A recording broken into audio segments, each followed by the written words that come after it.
Hey everyone. Sorry I haven't put a video out in a while.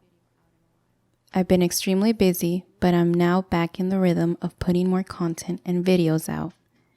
Thank you for being patient with me and willing to listen to my stories. But guess what? It's Halloween, and of course I had to give y'all a video today. This upcoming story has 2 parts that I have compiled into one video. Please make sure to hit that subscribe button if you haven't. Also, it really helps me out if you drop a like and leave a comment. Now, to the story. Danny came downstairs, silent as usual. Every morning since his father left was the same. I would wake up early, make us breakfast, and call him exactly once. We would eat together, and despite my efforts to make a conversation, my son would just shake his head yes or no. Then I would kiss his head goodbye, and he would leave to take the bus to school. I was thinking of getting another cat, I said, munching on my toast, to keep Barney company. Barney was our Tuxie cat. Ever since Danny was little, he wanted a cat, but his father liked dogs better. And I wasn't much into pets. We knew we would have to take care of the feline for him. However, after seeing my boy down and awfully quiet for a few weeks, I decided to adopt a kitten to make our home joyous again. Barney was actually a girl, but the vet just found out after me and the kitty were used to the name, so I didn't change it. I easily learned to love my cat, and Danny seemed at least a little excited about having a pet of his own. But Barney systematically ignored him. I heard of cats ignoring people, but this was insane. It was like he wasn't even there. So I decided to adopt a second kitten, mostly to give Danny a pet who gives a fuck. He agreed with his head and a half smile that made my day. Then he finished his pancakes, got up, and sheepishly leaned in my direction so I would kiss his forehead. 13 is usually a terrible age, but my Danny is such a good boy. If keeping to himself is his way of coping with a broken family, so be it. I had a happy adolescence, and by the same age, I was already looting my parents' and older brother's beer. My boy deserved some peace and quiet. After Danny left to school, I quickly cleaned up and went to my small office. Barney followed me, like she always did when we were home alone. We live a pretty average life. My house is not small or old, but it's not beautiful either. It's a boring house for a boring, untalkative family. I'm doing fine and making decent money as a ghostwriter, but I usually write about the most tedious topics. I spent all morning writing without interruptions, made myself a sandwich, made another for Danny, and put it in the fridge, then wrote some more. Around 2:30 p.m., I decided to take a break for grocery shopping. I'm not a people person, but when you work home alone every day and the only one living with you hasn't spoken a word in 8 months, you feel relieved when a familiar face comes your way. The face belonged to Gloria, the grocery shop manager. She was a motherly older Latina lady and found me in the snacks corridor. "Hola, Diana, my honey pie." Her voice always sounded like singing, and she was always gleeful. "Hello, Gloria," I smiled back, holding a pack of cookies. Those are Danny's favorite. "Diana, sweetie." Her smile faltered and her chubby face showed genuine concern. "I want you to know that if you're holding on, it's okay. You can seek help. Family therapists are great, and I happen to know..." "I appreciate your concern, Gloria. I really do. I will think about it, okay?" She smiled again and left to talk to another customer. I knew Gloria meant well, but I couldn't help but feel invaded. I probably mentioned in the grocery store that my husband moved away back when I was a mess about it, although I don't remember. Going back home, a street I usually take was closed, so I had to turn in the next one possible. I slowed down to turn on my GPS, and then I saw it. It was a huge variety store announcing big discounts on camping supplies. I remembered that teenage boys usually love camping and figured it could be a nice way to reconnect with my son. Hey, mom can be cool and do boy stuff too. With the help of a very freckled and gentle salesman, I bought all the basics and went home humming happily.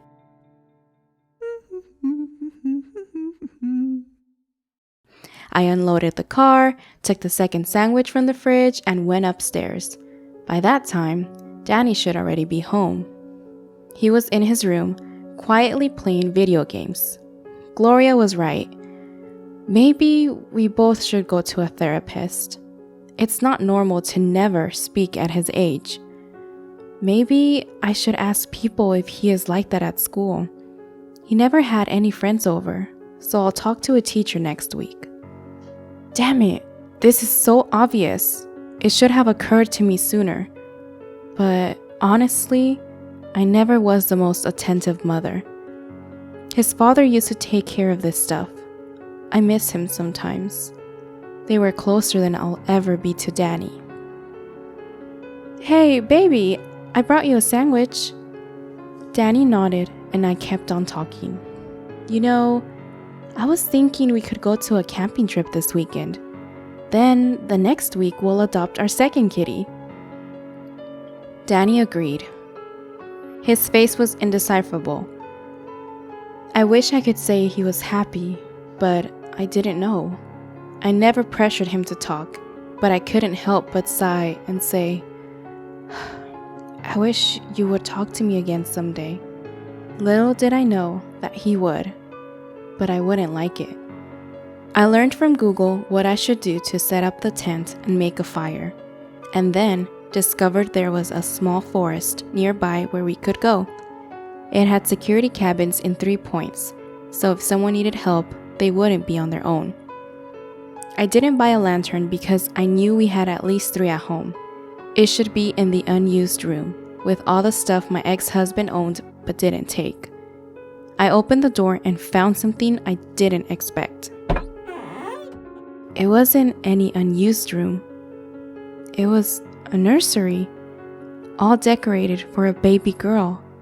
The crib, the toys, everything was new, but covered in a thick layer of dust.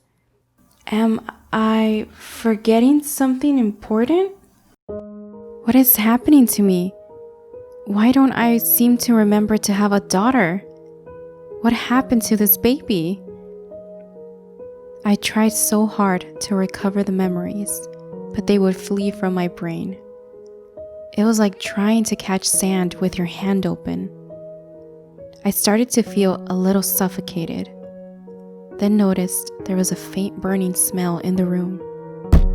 I knocked on Danny's door, and he didn't take long to open, staring me with an interrogative look in his face. Baby, do you remember having a sister? He strongly shook his head no. I must have seemed so crazy. Do you remember Mom being pregnant? He hesitated for a fraction of a second, then shook his head no again. I shrugged, defeated, and started to leave, when a simple idea occurred to me.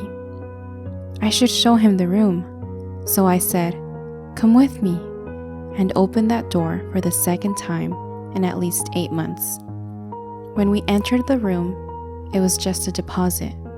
There was no crib, no shelves with toys, no armchair to breastfeed the baby, just cardboard boxes, old fishing gear, and unused pieces of furniture.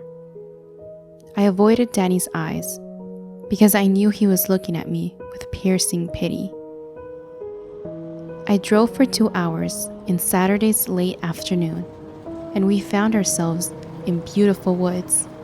The last rays of sun created a yellow mist when they touched the leaves. The trees were thin and dark and luscious foliage. I don't remember feeling as good as I did that moment, but Danny looked like a cornered baby deer. I did my best to reassure him everything was okay, and asked if he could set up our tent while I would make the fire. He looked me deep in the eye and said, with a trembling voice, asked me if we could go back home. Now, I know what you're thinking. My only kid hadn't spoken for 8 whole months. When he did, he was afraid of something, so I obviously would head back right away, right? It's the only rational thing to do. But the woods felt so good. It was the most peaceful place I've ever been. It had an innocent, almost holy aura. I couldn't leave. Come on, Danny. It's a beautiful place. I'll make us s'mores by the campfire. You're just not used to being outdoors, but it will be fun. I promise we'll leave in the morning if you don't change your mind, okay? Danny half-heartedly accepted my words, and while he sat crestfallen in a dead trunk on the ground, I quickly dealt with the tent and the bonfire. By the time the sunset was over and the sky was dark blue before it turned to black, meat and corn cobs were already roasting. I suggested playing games together and trying to recognize constellations, but my son was in low spirits and seemed to have a very important business with his Nintendo 3DS. I'm no controlling mother, so I decided to stargaze alone. Everything was so placid that I ended up falling asleep out of the tent, just lying in a blanket. I had a peaceful sleep and sweet dreams, like I was forever floating in a calm lake of liquid fairy dust. Then screams invaded my slumber. Help me, Mommy, help me! When I opened my eyes, the dark, thin branches of the trees were literal black arms and fingers, holding Danny above the ground, close to the bonfire. They held him by his face and limbs while he screamed. I got up and ran in their direction, but I couldn't make it before the long fingers threw my son in the campfire. He instantly disappeared with a small burst of ethereal light. Almost instantly, the trees grabbed me only by the head. It was fast, and somehow I wasn't afraid. I strangely felt a healing sensation. When they shoved my head on the bonfire, it didn't hurt. I accepted I was dying a peaceful, albeit weird death. When I woke up at the hospital, I screamed for my son and tried to get off the bed. Danny! Where's Danny? Monica, my cousin, and the only family I had nearby, was with me. She patted my shoulder. Calm down, Diana, dear. Don't get up. You're weakened. You were found alone by a guard in a camping field. Danny is fine. He is still safely in New Zealand. He is...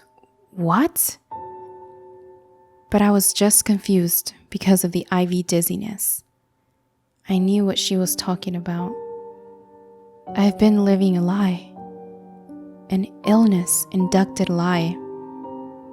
It all started when I lost my baby girl 2 months before I was due. I was devastated. My husband said we could try again, but I was so afraid to go through all this a second time. I couldn't.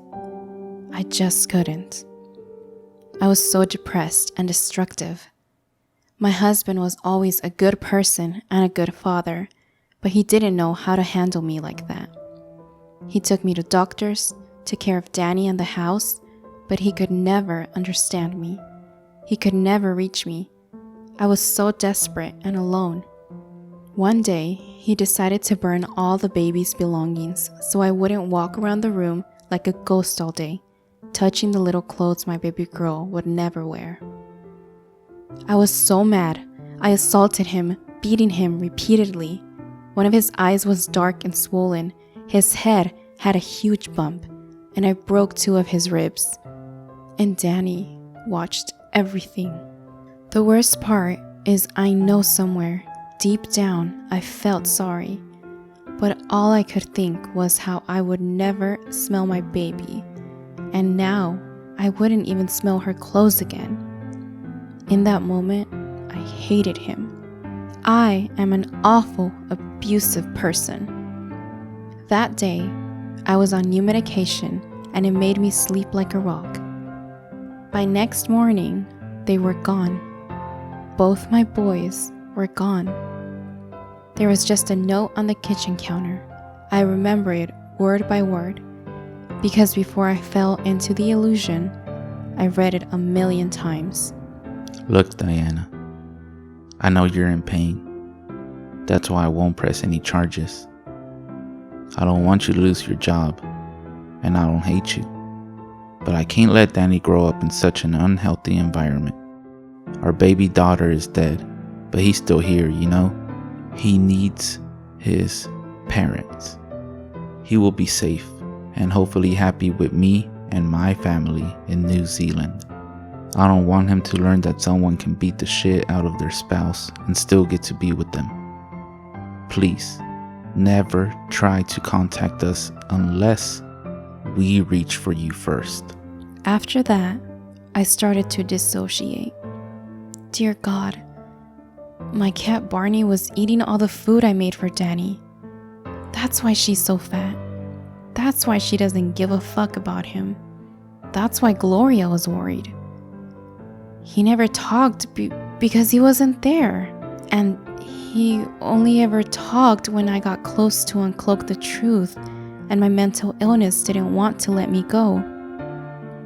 It even made me unsee the nursery so I wouldn't remember the loss of my baby. My mind tried to protect me in the most coward way. The trees healed me. They took away my illusion so I could live what's real again. And, more importantly, I don't feel emotional pain anymore. I've come to terms with losing my baby. I accept that I don't deserve my husband and son. It's sad to be alone, but it's so much better than being ill to the point of not knowing what is real anymore. Having the weight lifted from my mind is a relief. But you can never take the cure of a mental illness for granted. Guess I'll follow my plan to make that appointment with a therapist and adopt a friend for Barney after all.